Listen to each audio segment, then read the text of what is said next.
I've just read 2 articles that have rocked my world. Let me tell you about them.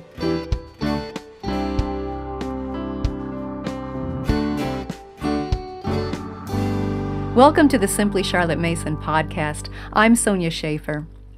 Have you ever had the experience where things just come together? You have a discussion with someone over here, and that person brings up a good point, causes you to ponder and think about it, and you form some ideas in your head and tuck them away for the time being. And then, just a few days later, somebody else mentions the exact same point and adds another idea into the mix. And then the next day it happens again with yet another idea.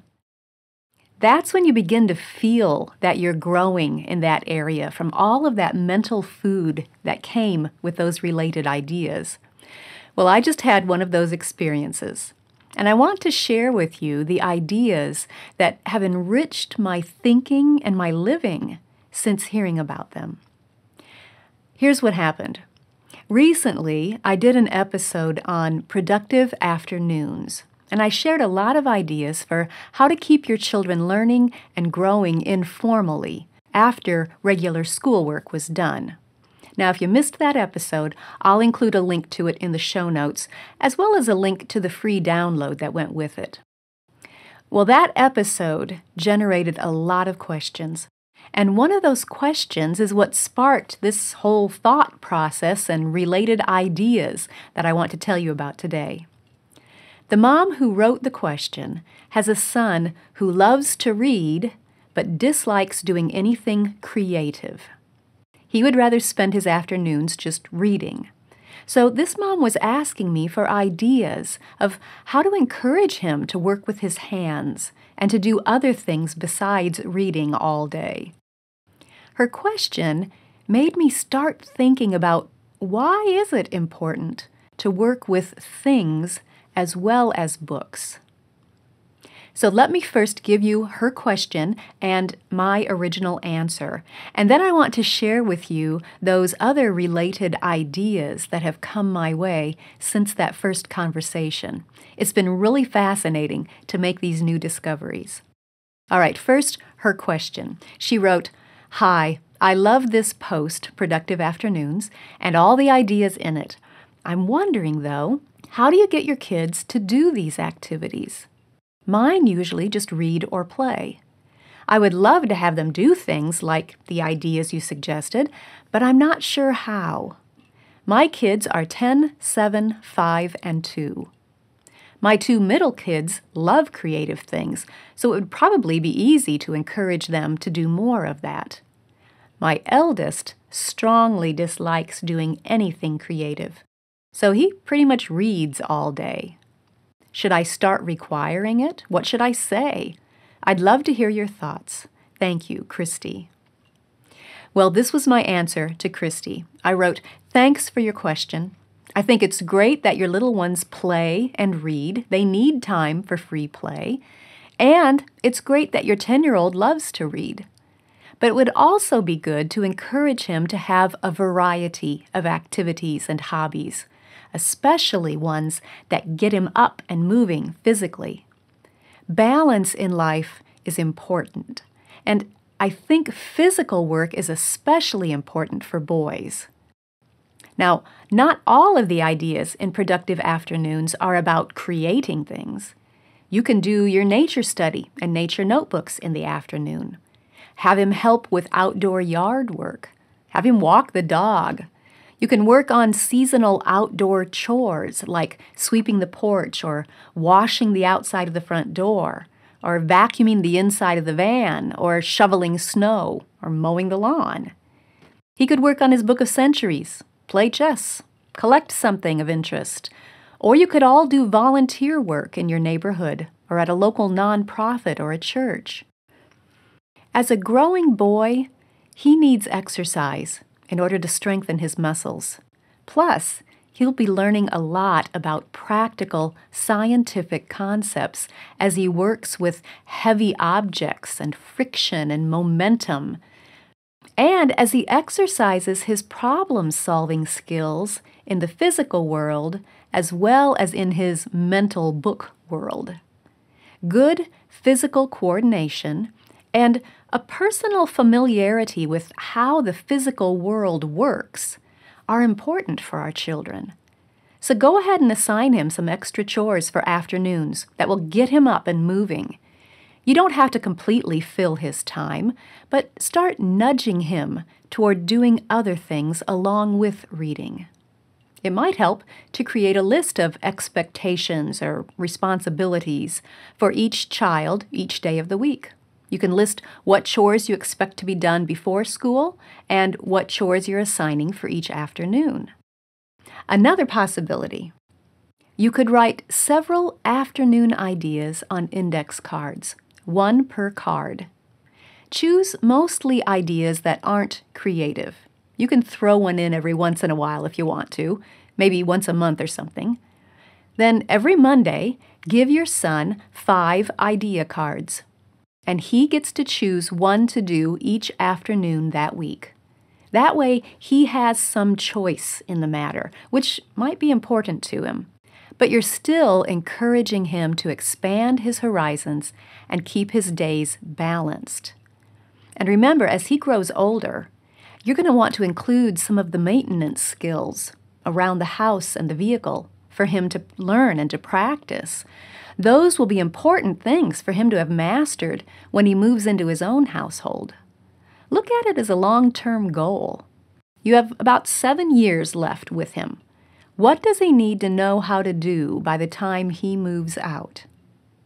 Set up a 7-year plan to ease into all those skills gradually, and know that you have those afternoon time slots to plug them in over the years. Okay, those were my initial ideas about the importance of working with your hands. Then I also reviewed what Charlotte Mason said about the importance of children forming relations with various materials in their world. She said, "He practices various handicrafts that he may know the feel of wood, clay, leather, and the joy of handling tools. That is, that he may establish a due relation with materials." Philosophy of Education, page 31. And then she also said, over in school education, another elemental relationship which every child should be taught and encouraged to set up is that of power over material. Every child makes sand castles, mud pies, paper boats, and he or she should go on to work in clay, wood, brass, iron, leather, dress stuffs, food stuffs, furnishing stuffs. He should be able to make with his hands and should take delight in making. School Education, page 80. All right, a few days after reading those passages, my friend and coworker, Karen Smith, sent me a link to an article. Now, Karen often does that when she comes across something that she thinks is interesting and would be interesting to me too. Well, the article she sent was put out by the BBC, and it drew attention to a problem with today's medical students. They had so little experience making and creating things with their hands that they did not have the dexterity that's needed to carefully stitch a wound shut or an incision shut. Such work requires delicate, fine muscle work. But the students lacked that necessary coordination because they had spent all their time simply swiping with a finger across a screen or typing with their thumbs. I'll link to that article in the notes so you can read it for yourself. It's quite interesting. But that idea rocked my world.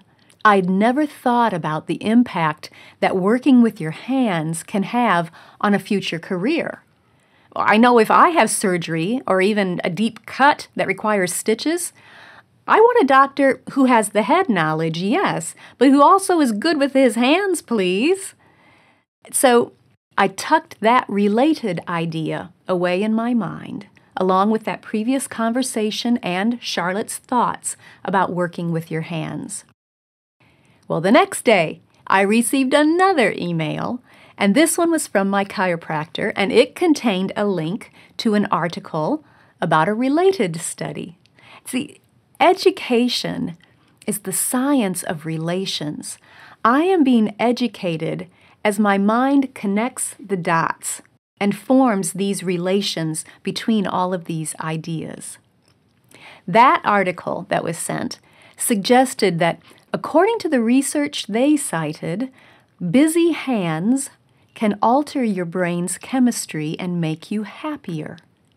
And working with both of your hands increases that sense of well-being and contentment.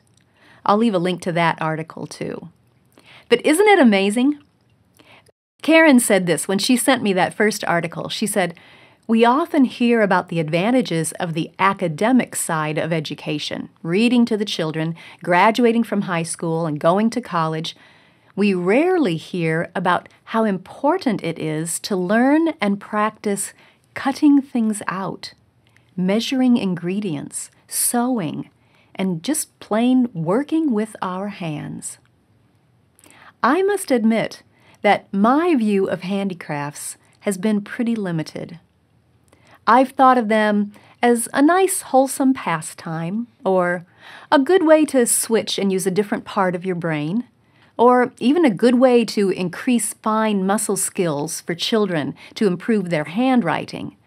But now I have a whole new appreciation for handicrafts, and I have been spending more time with my loom, purposefully going into that room and sitting down and working on that loom, even if it's just 5 minutes. I want to set up that habit of working on it every day. And so I'm starting small because that's a lot easier to do. And if I happen to stay there longer than 5 minutes, that's fine. But my goal is just 5 minutes. And as I get that habit established, I'll be able to nudge out the time a little bit longer and longer. Sound familiar? Well, I've discovered through all of these different ideas that working with your hands is not just a pleasant distraction from bookwork, and it's not just a wholesome way to pass the time and stay productive. It is those things, but it's also a lot more. Working with your hands is an important part of our children's education, just as Charlotte said it was so many years ago. What handicraft project or life skill project are you and your children going to work on this week? If you've enjoyed this video, you can subscribe through iTunes, Google Play, YouTube, Facebook, Instagram, or your favorite podcast app so you don't miss an episode. You can also subscribe to the audio version of this podcast, or you can read the blog post on our website at simplycharlottemason.com. All of those links will be in the notes, along with the links to the articles that I mentioned. Thanks for joining me. I'll see you next time.